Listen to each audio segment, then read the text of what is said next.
Salut à tous les amis, c'est Akan, j'espère que vous allez bien. Aujourd'hui on se retrouve dans une nouvelle vidéo Creepy Mystery. Comme d'habitude dans ce type de vidéo, 3 histoires qui vont vous faire apparaître des frissons, qui vont vous provoquer peut-être des sueurs froides. En tout cas, vous n'allez sûrement pas dormir paisiblement cette nuit. Sans plus attendre, on est parti pour se plonger dans ces 3 histoires. Honnêtement, je les trouve plutôt sympathiques.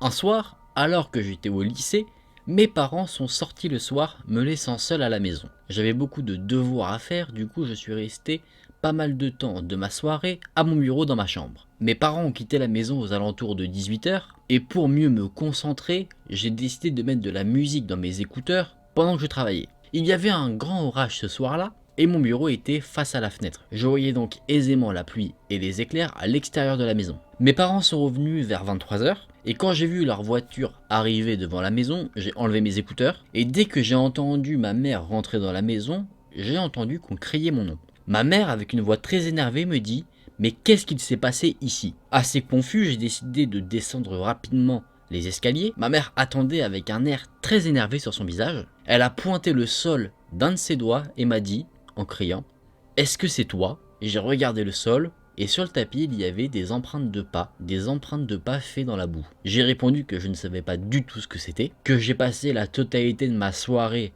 à mon bureau à faire mes devoirs. Et là, l'expression sur le visage de ma mère a changé. Il est passé d'énervé à confus, et après cela, à apeuré. On s'est rendu compte en même temps qu'il devait y avoir quelqu'un dans la maison. On a suivi les traces de pas pour essayer de comprendre cette situation, d'où ça venait, où ça allait. Ces empreintes commençaient de la porte arrière, qu'on laisse habituellement déverrouiller. Alors ça, c'est pas la meilleure des idées quand tu es seul chez toi, il faut fermer toutes les portes, les volets, les fenêtres. Règle de sécurité numéro 1. Et là, on a remarqué quelque chose d'autre. On a effectivement remarqué que les traces de pas venaient de la porte arrière, mais en suivant le chemin, elles ne menaient à aucune sortie de la maison, ce qui indiquait que la personne qui était rentrée était toujours là. Il n'y avait aucune trace évidente que la personne était sortie de la maison. Et là, quand on s'est rendu compte de cela, on a entendu tout d'un coup un gros bruit sourd qui a résonné dans toute la maison. Après cela, on a entendu un autre bruit, c'était le bruit de la porte d'entrée qui claquait. On a tous couru dans le garage, on a fermé la porte à clé derrière nous, et ma mère qui avait son téléphone sur elle a naturellement appelé la police. Au téléphone, elle crie « S'il vous plaît, venez rapidement, il y a quelqu'un dans notre maison ». Après avoir attendu ce qui semblait être des heures, une patrouille de police est finalement arrivée.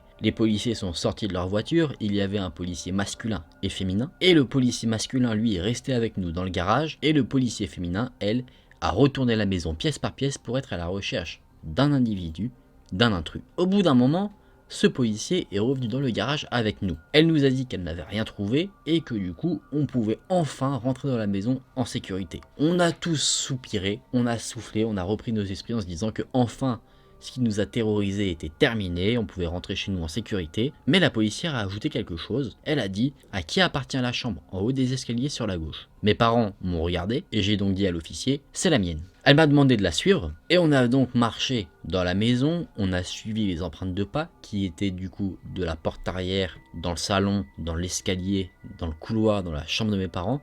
Et ces empreintes s'arrêtaient devant ma chambre. La policière m'a montré des marques qu'il y avait à côté de ma porte, qui était restée ouverte toute la soirée. Et il y avait plusieurs inscriptions qui avaient été notées. Il y avait une phrase avec une heure. À 8h47, il y avait marqué « Je te vois ». À 8h53, il y avait marqué « Tu as oublié de fermer la porte arrière ». À 8h59, il y avait marqué « Tu as l'air concentré ». À 9h24, il y avait marqué « Retourne-toi ». À 9h47, il y avait noté « Regarde-moi ». À 10h15, il y avait marqué « Regarde-moi ». Et de nouveau, à 10h37 et 10h49, il y avait également marqué « Regarde-moi ». C'est-à-dire que pendant plus de 2 heures, quelqu'un se tenait devant la porte de ma chambre, qui était ouverte, et qui me regardait. Depuis ce jour, j'ai toujours des sueurs froides quand je pense à ce qui aurait pu se passer si jamais je m'étais retourné. Les amis, l'histoire s'arrête ici. Est-ce qu'on a affaire à une sorte de fantôme, quelque chose de paranormal? C'est possible, sachant qu'on ne sait pas où est l'individu et qu'il n'a pas l'air d'être parti.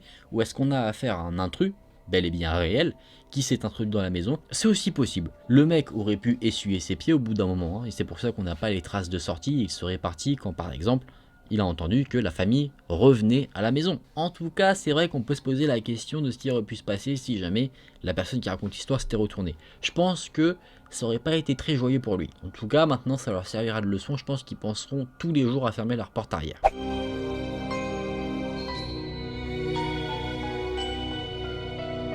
Les amis, on part dans une petite cabane dans la forêt maintenant, quoi de mieux? Quoi de mieux pour de l'horreur? Samantha avait deux meilleures amies. Elles s'appelaient Jenny et Amber.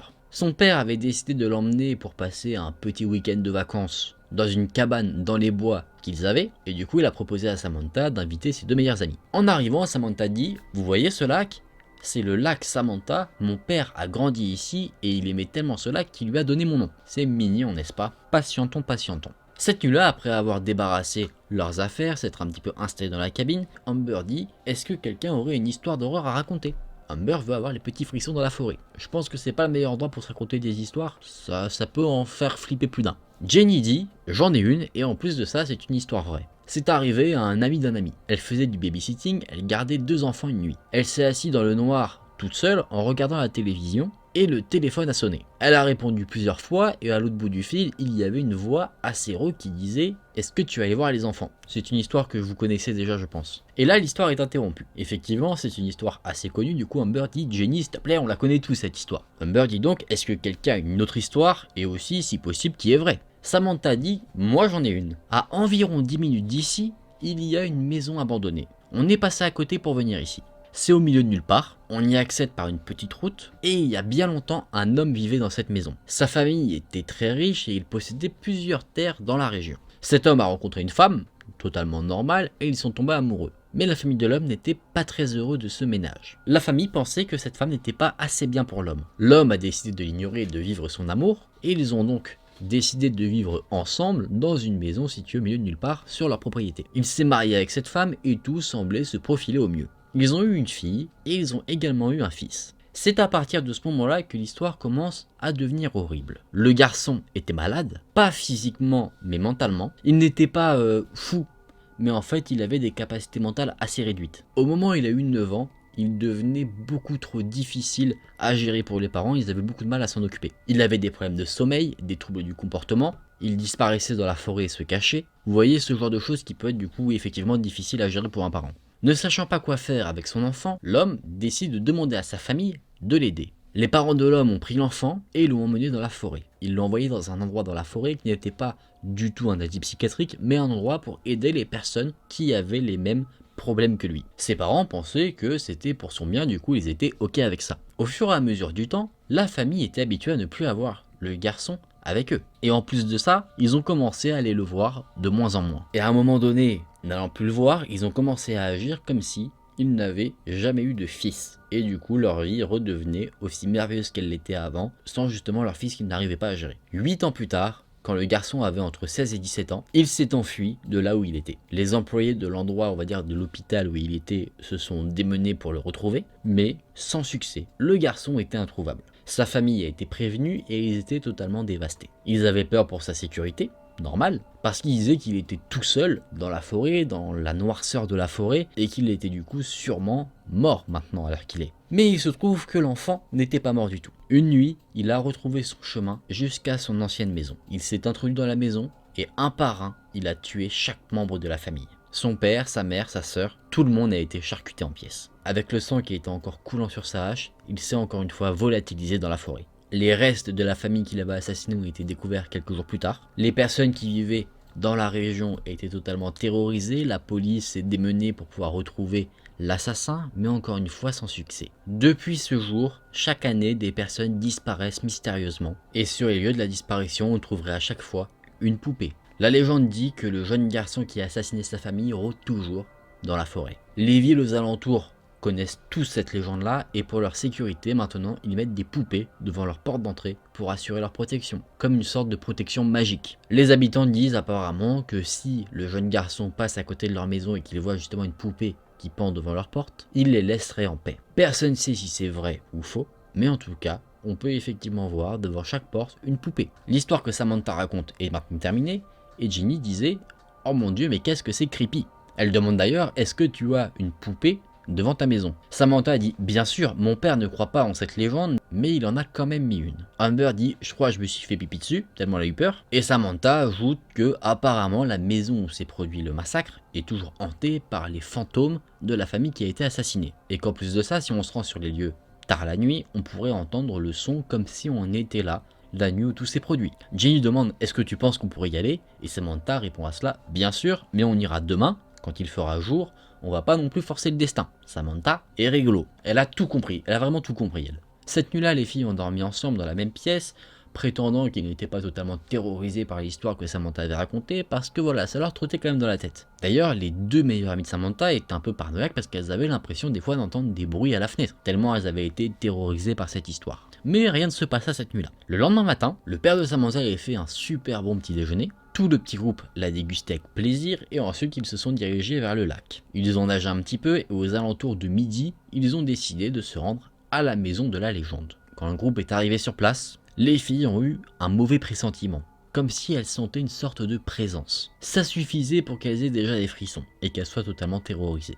Elles ont visité la maison de la légende, elles visitaient pièce par pièce, et à un moment donné, Samantha a découvert quelque chose. Ça ressemblait à un livre qui était caché sous de la saleté, vous voyez, sous des feuilles, sous ce genre de choses, et elle l'a pris, elle l'a ouvert, les pages étaient jaunies, Samantha et ses deux amis ouvrent le bouquin, et Samantha dit que ça ressemble fortement à un journal intime. Jenny, assez apeurée, dit c'est peut-être son journal. Amber répond le journal de qui? Et Jenny dit du garçon qui a tué sa famille. Samantha lit les pages du journal à voix haute pour que les autres filles puissent entendre et savoir le contenu de ce qu'il y avait dans ce fameux bouquin. Voici ce qu'elle lit. Il y avait d'abord une dédicace où il y avait marqué « Je dédie à ma famille que j'aime et que je chéris et qui sera toujours à mes côtés ». Vient ensuite le contenu même du journal. 5 septembre 1987. C'était très dur d'être seul. Tout ce qu'ils avaient à faire, c'était me parler. Mais ils ne le voulaient pas. J'entends parfois des voix, tard la nuit, j'entends leurs cris. Il fait froid et sombre, j'ai besoin d'amour. Et eux ne m'aimaient pas. Les médicaments ne font plus effet, je suis libre, je suis enfin libre. Libre de tout ça.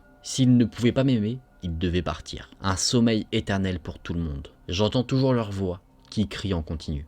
4 décembre 1987. Ils ont arrêté de me rechercher. Je suis maintenant en sécurité. Je vis dans la forêt, je chasse les animaux et je les plonge dans un sommeil éternel. Comme maman, comme papa et comme ma sœur. Je visite mon ancienne maison la nuit. J'entends les voix. Au moins, ils me parlent désormais. 3 octobre 1995. J'ai quitté la forêt quelques années plus tôt et je vis maintenant dans une ville aux alentours. Personne ne me reconnaît. Personne ne sait qui je suis et j'entends parfois des gens raconter mon histoire. Ça me fait rigoler à l'intérieur. Ils ont tous peur de moi. Je viens toujours à la forêt de temps en temps. Je passe des nuits dans mon ancienne maison. Papa et maman me parlent toujours. Ils disent qu'ils sont très fiers de moi. Le 2 novembre 1998. La vie est belle pour moi. J'ai trouvé un travail, j'ai acheté une maison, j'ai rencontré une fille, très jolie et très sage. Parfois je l'emmène dans la forêt, elle adore ça. J'ai laissé papa et maman la voir, ils l'aiment bien. Le 1er juillet 2000. Aujourd'hui est un jour merveilleux. J'ai un bébé maintenant.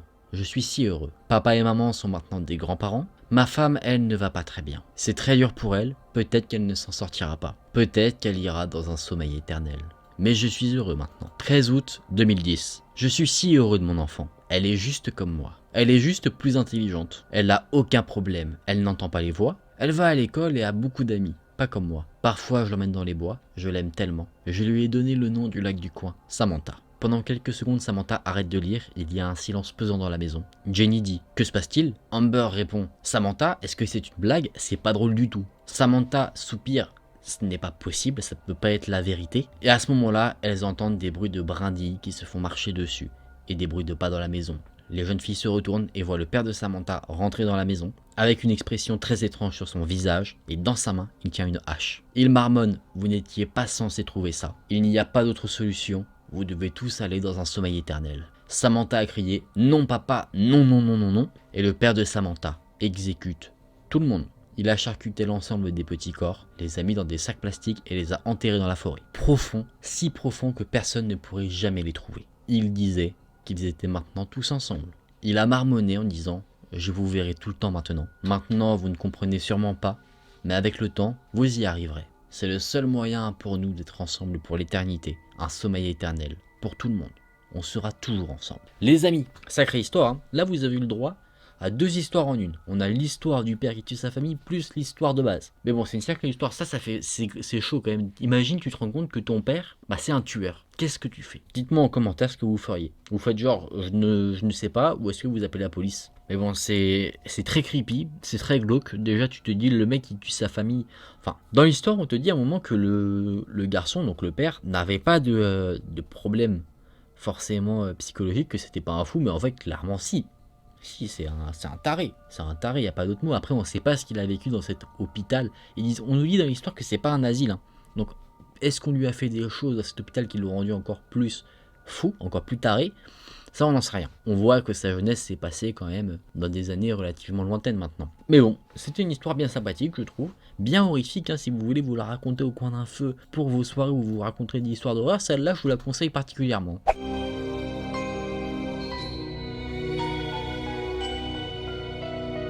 Une nuit, un père et sa fille conduisaient sur une route plutôt déserte. Ils étaient en train de rentrer chez eux après être allés rendre visite à la mère de la jeune fille à l'hôpital. Écoutant le bruit de la pluie qui battait sur la voiture, la petite fille commence à s'endormir. Et là, tout d'un coup, il y a un gros bang. Le père a perdu le contrôle du véhicule, il essaye de se rattraper comme il peut, mais il sort de la route et tape dans une pierre qui se trouvait sur le bas-côté. Après avoir vérifié que sa fille n'avait rien, le père sort de la voiture pour voir comment il peut éventuellement sortir de cette mauvaise situation. Ce qu'il y avait, c'est que les 2 pneus avant de la voiture avaient crevé. Mais sinon, le reste de la voiture allait plutôt bien, ça allait, pas forcément beaucoup de dommages. Le père dit à sa fille, on a dû rouler sur quelque chose sur la route, les 2 pneus avant ont crevé, et la petite fille, avec une voix assez choquée, demande à son père, est-ce que tu peux les réparer? Le père répond que non, qu'il n'a qu'une roue de secours, et du coup il va devoir marcher jusqu'à la ville la plus proche, qui n'est pas très loin, pour demander à quelqu'un de l'aide, de venir, un dépanneur pour tracter la voiture ou changer la deuxième roue. Il dit qu'il va pas être absent très longtemps et que la petite fille doit rester dans la voiture. Personnellement, ça aurait été ma fille, je lui aurais dit